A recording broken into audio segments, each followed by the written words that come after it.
ఛత్తీస్గఢ్ వెళ్ళిన తర్వాత అప్పట్లో మిలిటరీ ప్లాటూన్లు ఎక్కువగా ఉండడంతో 2005 నుంచి మీ పేరు బాగా వినిపించడం, ఛత్తీస్గఢ్లో ఎక్కడ ఏది జరిగినా సిఆర్పిఎఫ్ మీద దాడులు అవ్వచ్చు, సిఎస్ఎఫ్ అవ్వదు, సల్వార్ జోడో మీద ఎక్కడ దాడులు జరిగినా గాజర్ల అశోక్ పేరు ఎందుకు వినిపించదు?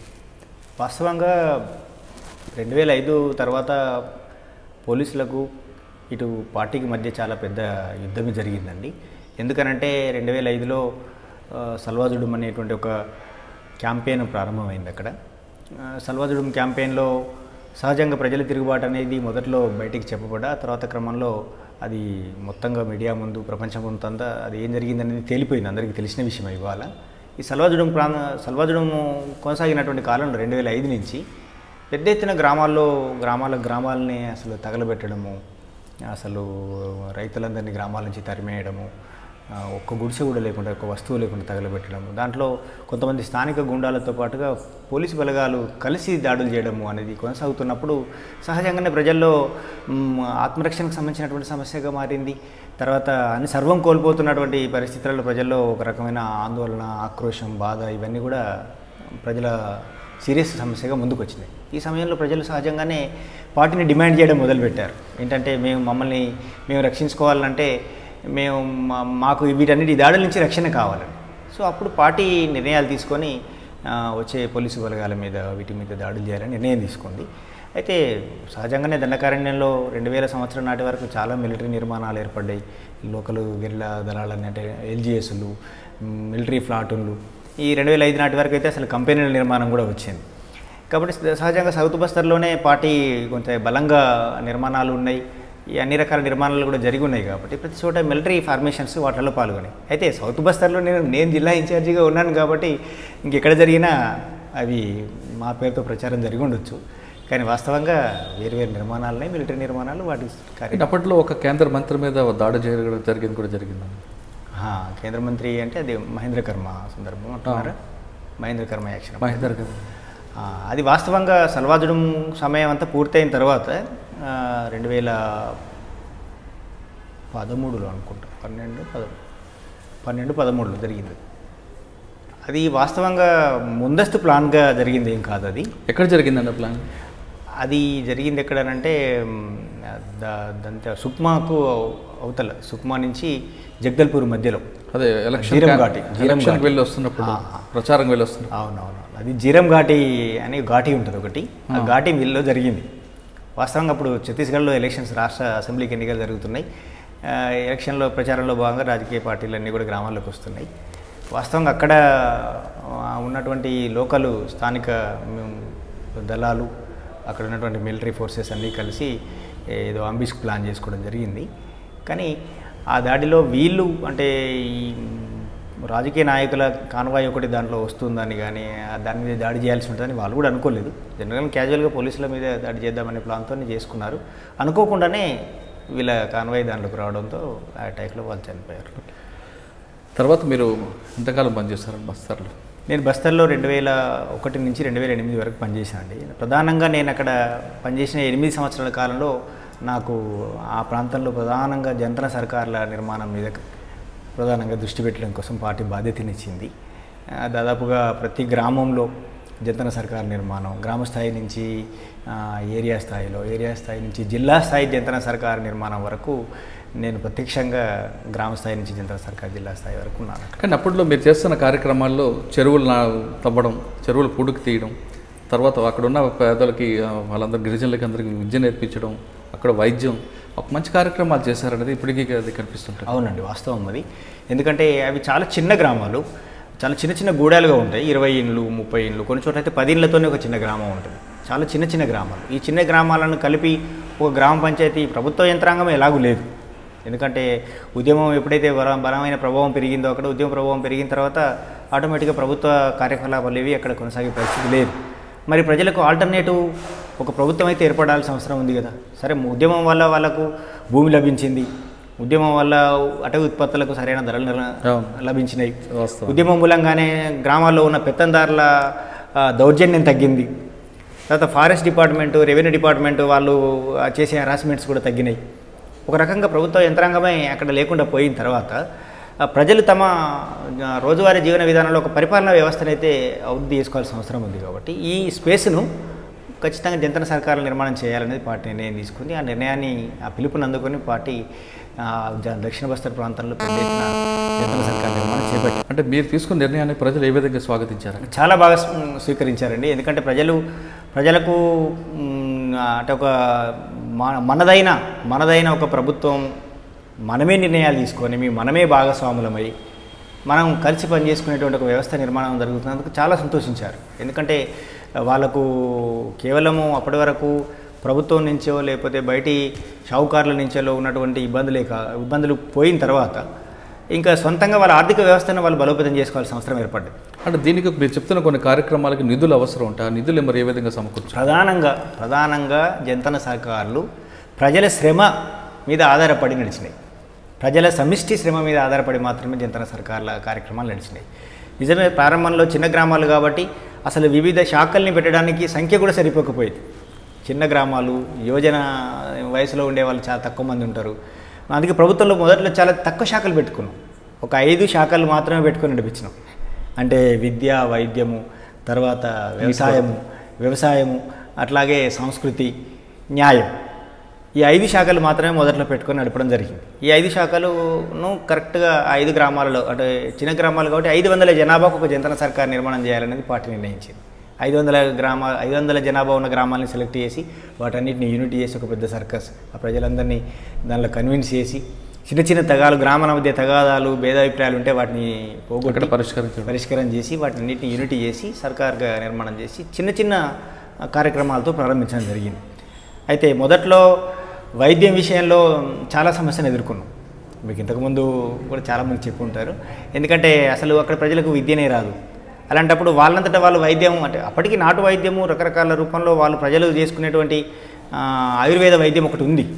కానీ కొత్తగా మనం ఈ వస్తున్న జబ్బులన్నింటికీ మనం ఈ ఇంగ్లీష్ వైద్యం వాడడం కోసం వాళ్ళకు చదువు కూడా రాదు. కాబట్టి చదువు రాని వాళ్లకు ఇంటికి ఒక గోళీ ఇచ్చి, ఒక ఇంట్లో తలనొప్పి గోళీ, ఒక ఇంట్లో కడుపు నొప్పి గోళీ, ఇంకొక ఇంట్లో వాళ్ళకి మోషన్స్ అయితే ఆ గోళీ, ఇంకా అప్పుడు ఎవరికి ఏం కన్ఫ్యూజన్ రాకుండా ఈ ఇంటికి వెళ్తే మనకు మోషన్ గోళీ దొరుకుతుంది, ఈ ఇంటికి వెళ్తే జ్వరం గోళీ దొరుకుతుంది, ఆ ఇంటికి వెళ్తే కడుపు నొప్పి గోళీ దొరుకుతుంది. ఈ రూపంలో వాళ్ళకు వైద్యాన్ని ప్రారంభంలో స్టార్ట్ చేయించి, ఎందుకంటే మనం రెగ్యులర్గా దళం ఒక ఊర్లో ఉండదు. ఆ ఊరికి వచ్చినప్పుడు దళం వస్తే 100 మంది ప్రజలు వచ్చి ఫస్ట్ ఒక 2 గంటలు వైద్యమే జరుగుతుంది. దళం దగ్గర మందులు ఉంటాయి కాబట్టి దళం ప్రజలకు రాగానే ఫ్రీగా వైద్యం చేస్తుంది. సో ఇది ఎప్పుడో ఒకసారి నెలకు 2 నెలలకు జరుగుతుంది. మరి రోజువారీ ఎట్లా అన్నప్పుడు రోజువారీ వ్యవస్థ కోసం ఈ వ్యవస్థను ఒక 10 రకాల మందుల్ని, తక్షణంగా అవసరపడేటువంటి ఒక 10 రకాల మందుల్ని 10 ఇళ్లలో ఇవ్వడం అనే పద్ధతిలో వైద్యం ప్రారంభించి క్రమంగా అక్కడి పిల్లల్ని, చదువుకుంటున్న వాళ్ళని కొద్దిగా వాళ్ళకి ట్రైన్ ఇప్పించుకొని డాక్టర్లుగా నియామకం చేయడం అనే రూపంలో జరిగింది. ప్రధానంగా వ్యవసాయం మీద కేంద్రీకరించడం జరిగింది. వ్యవసాయం అంతా కూడా ఒక దగ్గర, అంటే ఎకరాల కొద్ది ఉండే వ్యవసాయం కాదు, చిన్న కమతాలుగా అడవిలు ఎక్కడో, ఎత్తులు, వంపులు, పొరలతో కూడుకున్నటువంటిది. కాబట్టి మొదట భూమిని సమతలీకరణ చేయడం అనేది ఒక క్యాంపెయిన్ చేపట్టడం జరిగింది. ఇవాళ జస్ట్ లైక్ మనం ఇక్కడ బయట చూస్తే ఇక్కడ కనిపిస్తున్నది ఏంటంటే ఇప్పుడు నెలవారీ పల్లి ప్రగతి ఏదో కార్యక్రమాలు తీసుకుంటున్నారు. కానీ ఇవన్నీ ఎప్పుడో ధనకారణ్యంలో ఎప్పుడో జరిగినాయి. నేను అనుకుంటా సరే ఎక్కడి నుంచైనా ఒక నుంచి ఒక అభ్యుదయకరమైన విషయాన్ని తీసుకొని ఒక దగ్గర అప్లై చేయడం జరుగుతూనే ఉంటుంది సొసైటీలో. నేను అనుకుంటే ఇవన్నిటికీ ఇవి 20 ఏళ్ళ కిందనో జరిగింది ధనకారణ్యం, నిజం చెప్పాలంటే. ఎందుకంటే ఒక నెల రోజులు క్యాంపెయిన్ చేపట్టి భూములన్నీ సమతలీకరణ చేయడం, భూముల సమతలీకరణ చేయడం, ఒక రైతు భూమి తర్వాత ఒక రైతు భూమిని చేసుకుంటూ పోవడం, దానికోసం మొత్తం ఊరంతా కలిసి ఒక రైతు భూమిలో పాల్గొంటారు. దాన్ని సమతలీకరణ చేయడం, దానికి వరి అంటే చుట్టూతా మల్లు కట్టడం అనే పద్ధతి. ఇట్లా భూములు సమతలీకరణ చేయడం అనేది ఒక క్యాంపెయిన్. తర్వాత చెరువుల నిర్మాణం అప్పుడు ఎలా ఉండేది అని అంటే వాళ్ళకు ఎక్కడ నీటి వనరులు ఉంటే అక్కడ చిన్న కుంట పోసుకొని దాని లోపల విత్తనాలు వేసి పంటలు పండించే పద్ధతి ఉండేది. కుంట లోపలే విత్తనాలు వేసుకుంటే ఆ నీరు వాటర్కి చివరిలో ఉండేటువంటి దగ్గరే పండేది. ఆ తర్వాత లేదు, నీటి సరఫరాను ఆధారం చేసుకొని పైన కుంటలు కట్టి ఆ నీరంతా తూములు పెట్టించి, తూముల ద్వారా అంటే ఒక రకంగా గెరిల్లాలుగా రాజ్యంతో పోరాడుతూనే ఇంకొక వైపు వ్యవసాయ ఇంజనీర్లుగా మారడము, వైద్యులుగా మారడము, టీచర్స్గా మారడము, ఈ అన్ని రంగాల్లో అన్ని క్షేత్రాల్లో పనిచేయడం అనేది దండకారణ్యంలో చేయడం జరిగింది. అనేది చాలా గొప్ప ఎక్స్పీరియన్స్ అది, నిజం చెప్పాలి. ఈ క్రమంలో మీకు ఒత్తిళ్ళు రాలేదా? ఒత్తిళ్ళు అంటే పోలీసుల వైపు నుంచి, పోలీసుల నుంచి చాలా ఒత్తిళ్ళు ఉన్నాయి. అదే కదా ఇప్పుడు, ఎందుకంటే మీరు ప్రభుత్వాన్ని సమాంతరంగా మరో ప్రభుత్వం నడుపుతున్నారు కదా. అవును, అంటే వాస్తవంగా ఈ వ్యవస్థను అడ్డుకోవడం కోసము, ఈ కార్యక్రమాన్ని అడ్డుకోవడం కోసం ప్రభుత్వం చాలా ప్రయత్నాలు చేసింది. అయితే ఇప్పుడు 2005 సల్వాజుడు నాటి వరకు ప్రభుత్వమైనా పోలీసులు ఎన్ని ప్రయత్నాలు చేసినా అంత పెద్దగా లోపలికి రాలేకపోయారు. వాస్తవం సల్వాజుడు సమయం నుంచి కొంచెం ఎక్కువ రావడం అనేది పెరిగింది. అయితే సల్వాద్ను మీరు అంటున్నట్టుగా 2 కర్తవ్యాలు ఒకే సమయంలో నిర్వర్తించాల్సి వచ్చింది. ఒక ప్రభుత్వ నిర్మాణాలని నడపాలి. ప్రభుత్వాన్ని నడపడం అంటే ఏదో బయట మనం ఎంప్లాయీస్ని పెట్టుకుంటే వాళ్ళకున్న టాలెంట్స్ ప్రకారం ఆ వింగులలో పనిచేయడం కాదు కదా. ఒక్కొక్క రైతును ఆయనను వ్యవసాయానికి అనుకూలంగా తయారు చేసుకునే బాధ్యత నుంచి మొదలు పెడితే ఒకవైపు యుద్ధం చేస్తూ ప్రభుత్వ బలగాల నుంచి జరిగే దాడిని అడ్డుకోవాలి, రెండో వైపు అభివృద్ధిని నిర్వహించాలి. ఈ అభివృద్ధి క్రమంలో ప్రజల్ని సంఘటితపరచడం అనేది చాలా ఇంపార్టెంట్ రోల్ వాస్తవంగా. కాబట్టి అందుకే చాలా పెద్ద సర్కసే చేయాల్సి వచ్చింది. ఎందుకంటే నిజం చెప్తున్నా కదా, నాకు వాస్తవంగా చాలా పెద్ద గొప్ప ఎక్స్పీరియన్స్. ఎందుకంటే వేరు రంగాలు ప్రభుత్వంలో మనం ఒకళ్ళు ఉద్యోగం చేసినా ఏదో ఒక రంగంలో ఎక్స్పర్ట్గా ఉంటాం కావచ్చు. ఒక రంగంలో మనం ఉద్యోగం చేయడం ఇక్కడ అన్ని రంగాలు విద్యారంగాన్ని నడపడము, వైద్యాన్ని నడపడము, మీకు 92లో ఉద్యమంలోకి వచ్చిన తర్వాత మీకు తృప్తి ఇచ్చింది బాగా చాలా దండకారణం. ఎందుకంటే 95 నుంచి తెలంగాణ ప్రాంతంలో ముఖ్యంగా వరంగల్ జిల్లాలో కూడా చాలా తీవ్ర నిర్బంధం, ఎక్కువగా ప్రజల్ని వెళ్ళి కలిసే వాతావరణం కూడా లేకపోయేది. చాలా తక్కువ మందిని, చాలా పరిమితమైన వ్యక్తులు మాత్రమే కలుస్తూ ఆర్గనైజేషన్ నడిపించాల్సి వచ్చేది. కానీ అక్కడికి వెళ్ళిన తర్వాత విస్తారమైన భూమి కనబడ్డది. అక్కడ మనకి ఎంత శక్తి ఉంటే అంత శక్తితోనే విస్తృతంగా ప్రజల్లోకి వెళ్ళి మన శక్తిని అంతా వెచ్చించి పనిచేయడానికి ఒక గ్రౌండ్ కనిపించింది అక్కడ. అంటే ఉదయం లేచిన దగ్గర నుండి రాత్రి వరకు వాళ్ళతో ప్రజలతో నిజంగా అదే జరిగింది. ఓకే, అక్కడ తర్వాత ఎక్కడికి వచ్చారు? అక్కడ ప్రధానంగా 2001 నుంచి 2008 దాకా జనతన సర్కార్లతో పాటు పనిచేయడం పూర్తయిన తర్వాత తిరిగి 2008 చివరిలో అంటే 2009 ప్రారంభంలో పార్టీ అక్కడి నుంచి నన్ను మహారాష్ట్రకు మార్చి, మహారాష్ట్ర అంటే ధనకారణ్యంలో భాగంగా ఉన్న గడిచిరోలి జిల్లాకు బదిలీ చేసింది. అప్పటికి వాస్తవంగా నేను రాష్ట్ర కమిటీలోకి తీసుకున్న పార్టీ 2006లో జరిగిన అక్కడి కాన్ఫరెన్స్లో, రాష్ట్ర కాన్ఫరెన్స్లో నేను రాష్ట్ర కమిటీ సభ్యుడిగా తీసుకున్నాను. రాష్ట్ర కమిటీ సభ్యుడిగా తీసుకున్న తర్వాత ఒక 1.5 ఇయర్కి మహారాష్ట్రకు బదిలీ చేయడం జరిగింది. అప్పటికి సారే గారి మీద లేదు, అప్పటికి తను ఎన్కౌంటర్లో చనిపోయాడు. ఎక్కడ? వాస్తవంగా తను తెలంగాణలో 90లో పార్టీలోకి వెళ్ళిన తర్వాత చిట్యాల ప్రాంతంలో 96 వరకు పనిచేశాడు. 96 తర్వాత తను తెలంగాణలో ఏర్పడ్డ మొట్టమొదటి మిలిటరీ ప్లాటూన్ ఇన్ఛార్జిగా పార్టీ మార్చింది. తిరిగి అక్కడి నుంచి ఆయన నిజామాబాద్కు జిల్లా కార్యదర్శిగా వెళ్ళి నిజామాబాద్లో కొంతకాలం పనిచేశారు. ఇక్కడ 2000 కాన్ఫరెన్స్లో రాష్ట్ర కమిటీలోకి తీసుకున్నాక తను 2004లో తెలంగాణ నుంచి తనను పార్టీ మహారాష్ట్రకు బదిలీ చేసింది. తను కూడా మహారాష్ట్ర రాష్ట్ర కమిటీలోకి పోయి పనిచేయడానికి ఇక్కడి నుంచి 2004లో ట్రాన్స్ఫర్పై వెళ్ళిపోయాడు. 2004 నుంచి 2008 వరకు మహారాష్ట్ర రాష్ట్ర కమిటీలో తను పనిచేశాడు. అంటే మహారాష్ట్ర రాష్ట్ర కమిటీ వేరే ఉండేది, దండకారణ్య కమిటీ వేరే ఉండేది. గడిచిరోలిని ఆనుకొనే మహారాష్ట్ర మిగతా ఉద్యమం కూడా ఉండేది. సో అందులో 2004 నుంచి 2008 వరకు అక్కడికి పనిచేసి 2008 ఏప్రిల్ 2 తారీఖు నాడు తను చనిపోవడం జరిగింది. ఎక్కడ? వరంగల్లోనే. అంటే తను వాస్తవంగా హెల్త్ ట్రీట్మెంట్ కోసం బయటకు వెళ్తే తను ఇక్కడ ఒక దగ్గర పట్టుకొని, మహారాష్ట్రలో ఏదో ఒక ప్రాంతంలో పట్టుకొని ఇక్కడ వరంగల్లో మన ఏటనగరం ప్రాంతంలోనే భార్యాభర్త ఉంది. మా ఉద్యమంలోకి వెళ్ళినాక తిరిగి పెళ్లి చేసుకున్నాడు. ఆమె పేరు అరుణక్క ప్లస్ తను ఇద్దరిని తీసుకొచ్చి ఇక్కడ ఎన్కౌంటర్ చేయడం జరిగింది. ఆ విషయం తెలియగానే మీకు ఏమనిపించింది? ఆ విషయం తెలియగానే ఇంకా ఉద్యమంలో ఇవన్నీ సహజమైన అనుకోండి. ఎంతైనా ఎంతోమంది మమ్మల్ని తయారు చేసి ఉద్యమంలో తయారు చేసినటువంటి గురువులు, మాకంటే పైన ఉన్న ఉద్యమ నాయకులు, మేము తయారు చేసిన కార్యకర్తలు కూడా ఎంతోమంది ఉద్యమంలో అసలు పోయడం, ఒరిగిపోవడాన్ని మేము చూస్తూ వచ్చిన వాళ్ళని. అయినా ధైర్యంగా ఉద్యమాన్ని నడపాలని పట్టుదలకి పనిచేసిన వాళ్ళం. సో సహజంగానే ఆజాద్ మరణం ఉద్యమపరంగా తీవ్ర నష్టమే అనిపించింది. వ్యక్తిగతంగా మాకు చాలా పెద్ద నష్టం జరిగింది. ఎందుకంటే మేము చిన్నపిల్లలుగా ఉన్నప్పటి నుంచి మా ఇంట్లో ఎంతో కొంత తెలివిమంతుడు, ధైర్యవంతుడు అంటే ఆయనే. అన్ని రకాలుగా కుటుంబాన్ని సమన్వయం చేసింది తనే. ఉద్యమంలోకి వచ్చినప్పుడు కూడా, ఉద్యమంలోకి రాకముందు విషయాలు వేరైనా ఉద్యమంలోకి వచ్చిన తర్వాత ప్రత్యక్షంగా కాకపోయినా పరోక్షంగా మాకు ఎన్నో రకాలుగా గైడ్ చేసాడు ఆయన. అంటే ఉద్యమంలో మన పాత్ర ఎట్లా ఉండాలి, ఎట్లా పనిచేయాలి, ఎట్లా పరిస్థితుల్ని మనం ఎదుర్కోవాలి, దేన్ని తట్టుకొని నిర్మాణాన్ని నడిపించాలి, ఇవన్నీ విషయాల్లో గైడ్ చేసాడు. పర్సనల్గా ఎప్పుడో ఒకసారి కలిస్తే చాలా విషయాలు గంటల పాటు ఉద్యమ సమస్యల్ని నెమరు వేసుకోవడంతో పాటుగా గైడ్ చేసేవాడు. సో మాకు ప్రేరణ కూడా ఉద్యమంలోకి వెళ్ళడానికి ఆయనే ప్రేరణ నిజానికి. ఇంకా ఆయన చనిపోవడం అనేది నిజంగా మాకు చాలా దుఃఖంగా, అంటే అటు పార్టీకి ఇటు మీకు తీవ్రమైన నష్టం. కానీ ఆ డెడ్ బాడీని చూసే అది అవకాశం కూడా మీకు లేకపోయింది? మాకు లేదు, డెడ్ బాడీని చూసే అవకాశం లేదు. ఎందుకంటే అసలు మేము పనిచేసింది కూడా అప్పటికి వేరే రాష్ట్రాల్లో పనిచేస్తున్నాం. నేను అంటే మా ధనకరణ్లో పనిచేస్తున్నా, ఆయన మహారాష్ట్రలో పనిచేస్తున్నాడు. గణేష్ వచ్చేసి ఇక్కడ తెలంగాణలో పనిచేస్తున్నాడు. కాబట్టి ఆజాద్ గారు ఎన్కౌంటర్ తర్వాత మీరు గణేష్ గారు ఎప్పుడైనా కలిశారు? కలిసామండి. ఎక్కడ? దండకారణ్యం. వాస్తవంగా ఆజాద్ ఇక్కడి నుంచి ట్రాన్స్ఫర్ అయ్యి అంటే ఇక్కడి నుంచి బదిలీపై మహారాష్ట్రకి వెళ్ళేటప్పుడు కూడా దండకారణ్యం మీదుగానే వెళ్ళాడు. దండకారణ్యంలో కూడా నాకు కలిశాడు విడిగా. గణేష్ తన ఇంటర్నేమో చాలా సంవత్సరాల పాటు ఇక్కడే ఒకే కమిటీలో కూడా పనిచేశారు కలిసి. కానీ తను ఇక్కడి నుంచి బదిలీపై వెళ్ళేటప్పుడు నాకు అక్కడ కలిసి నాతో కొద్ది రోజులు ఉన్న తర్వాతనే అక్కడికి వెళ్ళాడు. ఎవరు? ఆజాద్ మహారాష్ట్రకి వెళ్ళేటప్పుడు. ఓకే. ఇంకా అడవిలోకి వెళ్ళిన తర్వాత ముగ్గురు అన్నదమ్ములు ఎప్పుడైనా కలుసుకున్నారు? ఒకే సందర్భంలో కలుసుకున్నామండి. 1995లో మొట్టమొదటి ఉత్తర తెలంగాణ స్పెషల్ జోనల్ కమిటీ ఏర్పాటైనటువంటి సందర్భం.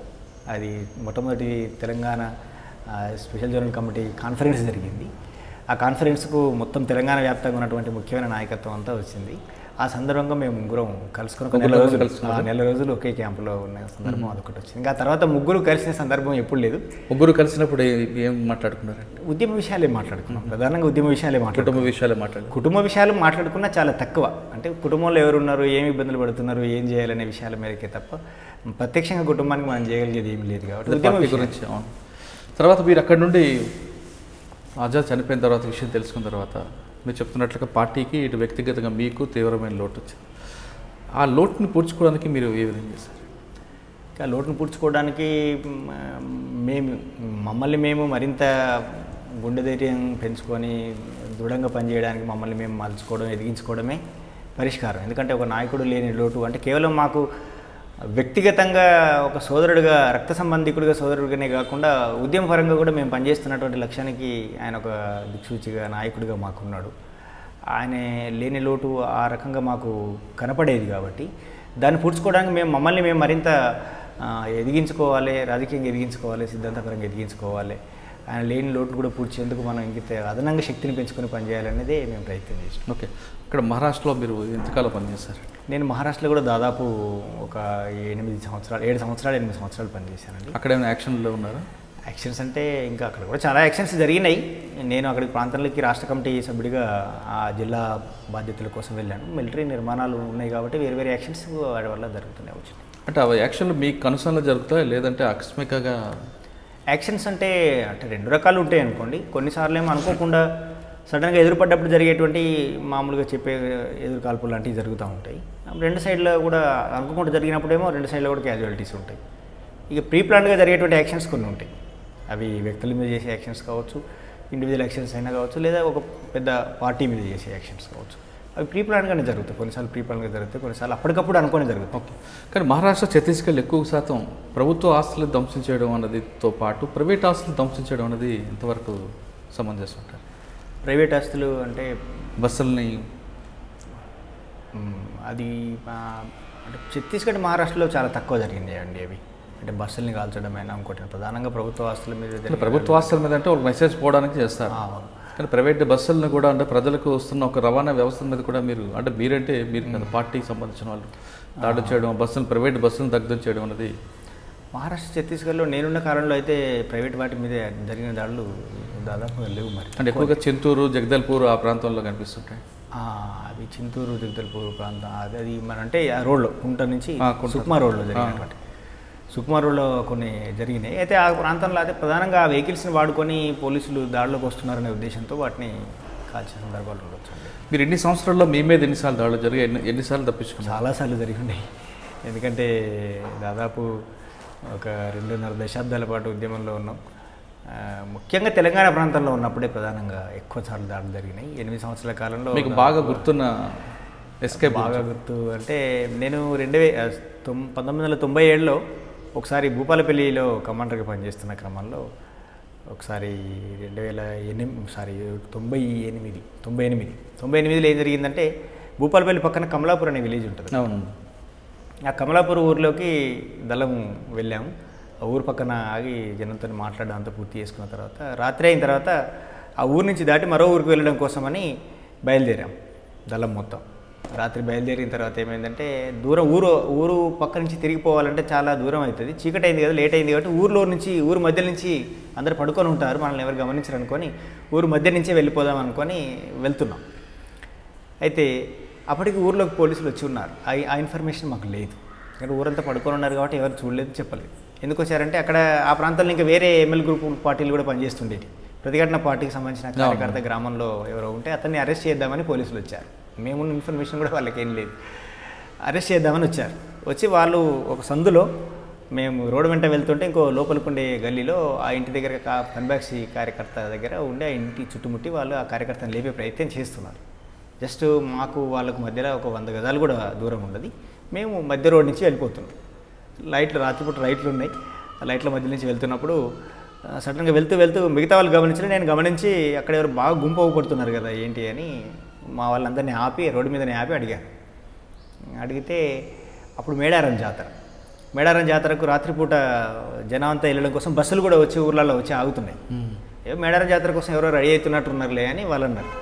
నాకు ఎందుకో కొంచెం అబ్నార్మల్గా అనిపించింది. కొంచెం చీకటిగా ఉంది కానీ వ్యక్తులు చాలా ఎక్కువ మంది డ్రెస్సులు వేసుకొని అది ఏదో దబావు జరుగుతున్నట్టుగా అనిపించి ఎందుకైనా మంచిది ఆగండి అని నేను ఆపగానే ఈలోపు వాళ్ళు చూశారు మమ్మల్ని పోలీసులు అక్కడి నుంచి గమనించి వాళ్ళు ఇద్దరు నడిచి వస్తున్నారు.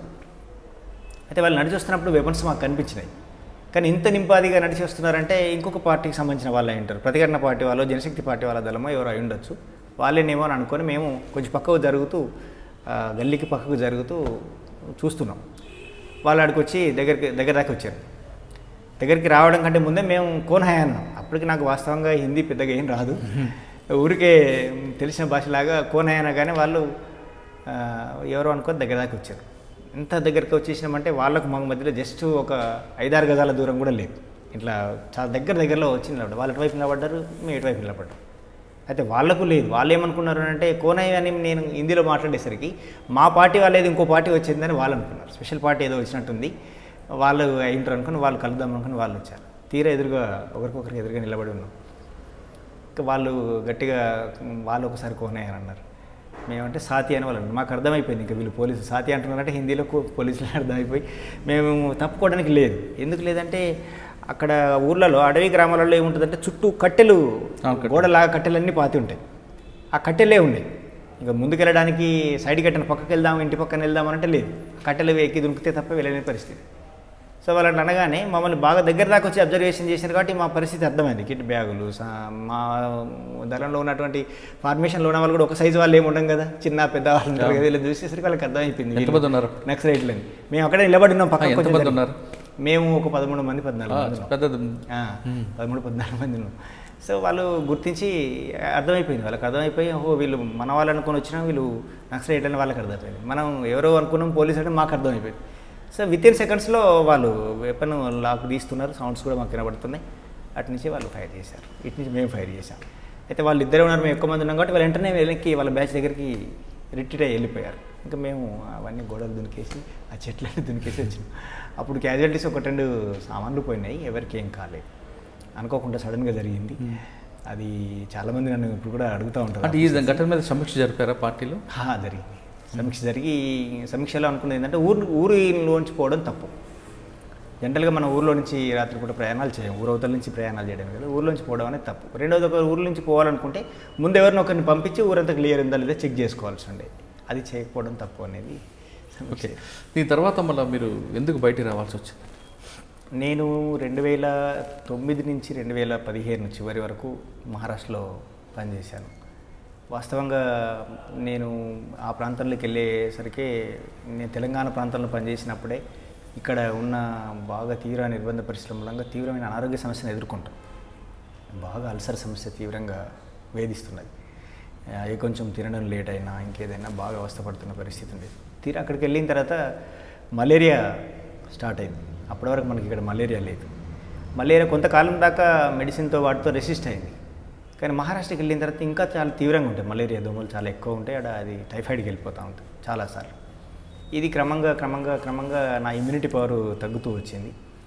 అంతకుముందు నెలకు ఒకసారో 2 నెలలకు ఒకసారి వచ్చే జ్వరం 15 రోజులకు 10 రోజులకే మళ్ళీ జ్వరం రావడం అనే సమస్య మొదలై అది క్రమంగా అసలు రోజువారీ ప్రయాణాలు చేయలేని స్థితికి చేరింది. హెల్త్ బాగా దెబ్బతింటున్నటువంటి పరిస్థితి ఒకటి తీవ్రంగా ఇబ్బందికరంగా మారింది. సో అయినప్పటికీ మ్యాక్సిమం రోజువారీ కార్యక్రమాలకు ఎక్కడ అడ్డం రాకుండానే నాయకులు ఎప్పుడైనా ఆదర్శంగా ఉండాలి కాబట్టి మనం ఓపిక తెచ్చుకొని నడవడం ఇవన్నీ చేసేది. కానీ చివరిలో నా కోసం ఇంకా ప్రయాణాలు చేయలేని పరిస్థితి వచ్చి నా కోసమే కొంతమందిని ఎంగేజ్ చేయాల్సినటువంటి ప్రొటెక్షన్ కోసం ఎంగేజ్ చేయాల్సిన పరిస్థితి వచ్చింది. నేను కొంత ఆలోచనలో పడ్డా.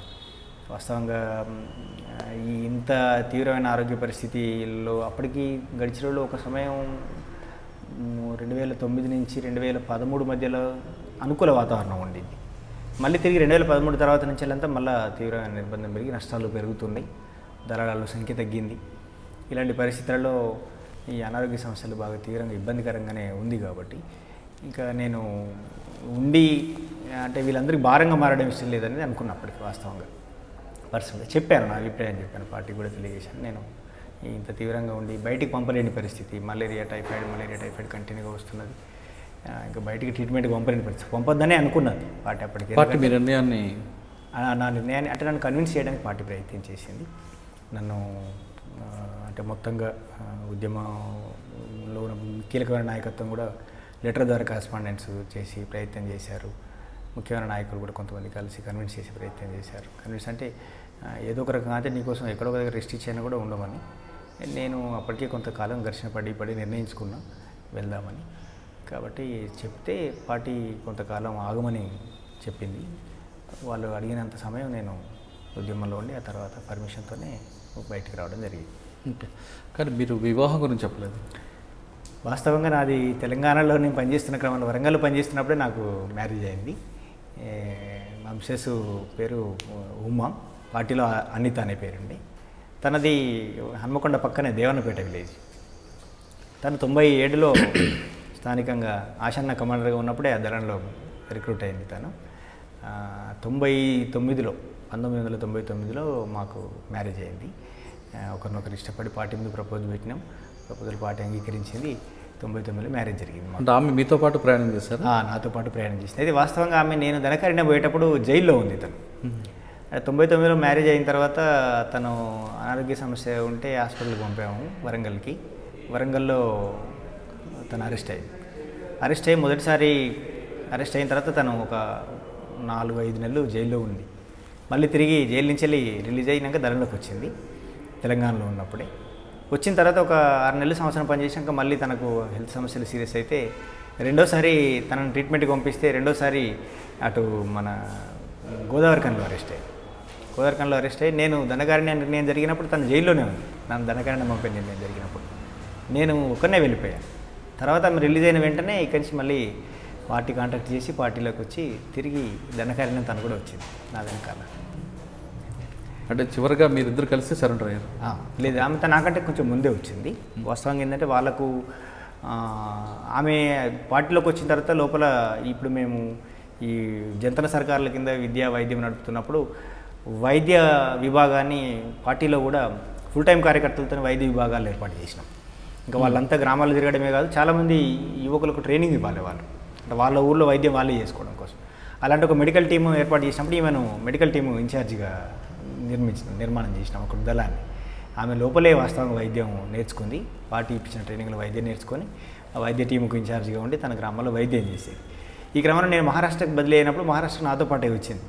ఒక వైద్యం చేయడం కోసం కొన్ని గ్రామాలు తిరిగి వైద్యం చేస్తున్నప్పుడు, ప్రజలకు వైద్యం చేస్తున్నప్పుడు ఒక ఊరిలో వీళ్ళ మీద విషప్రయోగం జరిగింది. వీళ్ళు ఒక 20 మంది దాకా వెళ్ళి ఆ ఊరు మొత్తానికి ప్రజలందరికీ పిలిచి చిన్న పెద్ద అందరికీ వైద్యం చేశారు. వైద్యం పూర్తయ్యేసరికి 12 గంట అయింది. ఊర్లోంచి భోజనం వచ్చింది. ఊర్లో మామూలుగా కార్యకర్తలు ఊర్లోనే వంట చేసి తీసుకొచ్చారు. ఈ వంట చేస్తున్నప్పుడు ఆ ఊర్లో పోలీసులకు సహకరించే ఒక వ్యక్తి ఒక పౌడర్ని వీళ్ళు వండిన ఆ ఊర్లో వండుతున్న కూరలో కలిపాడు. వీళ్ళంతా బాగా ఆకలితో ఉన్నారు, పొద్దున ఎప్పుడో వచ్చిండ్రు, ఆకలితో ఉన్నారు. అందరు తిన్నారు, 20 మంది తిన్నారు. ఒక సెంట్రీలో ఉన్న వాళ్ళు తప్ప మిగతా అందరూ తిన్నారు. తిన్న వెంటనే వీళ్ళకు అందరికీ మోషన్స్ వామిటింగ్స్ అందరూ 20 మంది అక్కడికి కుప్పగొలిపోయారు. ప్రజలందరూ చూస్తున్నారు. కొద్దిమంది ఊరంతా వెళ్ళిపోయారు, ఒక 2-3 మాత్రమే ఉన్నారు. ఈ విషయము ఇట్లా జరుగుతుందంటే ఒకరికిద్దరికి జరగడం వేరు, ఇంతమందికి జరిగిందంటే ఏదో జరిగి ఉంటుందని వాళ్ళు ఆ పక్క విలేజ్ వారికి తెలియజేశారు. వాళ్ళంతా వచ్చే లోపల మేము అక్కడ దగ్గరలో అందుబాటులోనే వేరే దగ్గర ఒక పెద్ద క్యాంపు జరుగుతున్నది మాకు. అప్పుడు జిల్లా కాన్ఫరెన్స్ ఏదో జరుగుతున్నది. ఆ క్యాంప్ దగ్గర ఉన్న మాకు ఇన్ఫర్మేషన్ వచ్చింది, ఇట్లా జరిగింది మన వాళ్ళందరికీ. వెంటనే మేము క్యాంప్ కాల్ చేసి ఆ మంది అంతా వచ్చి వీళ్ళందరినీ తీసుకొని బయటికి తీసుకెళ్ళి ట్రీట్మెంట్ చేసాం. ట్రీట్మెంట్ అంటే ఒక 3 నెలలు కంటిన్యూగా ట్రీట్మెంట్ చేయాల్సి వచ్చింది వీళ్ళకి.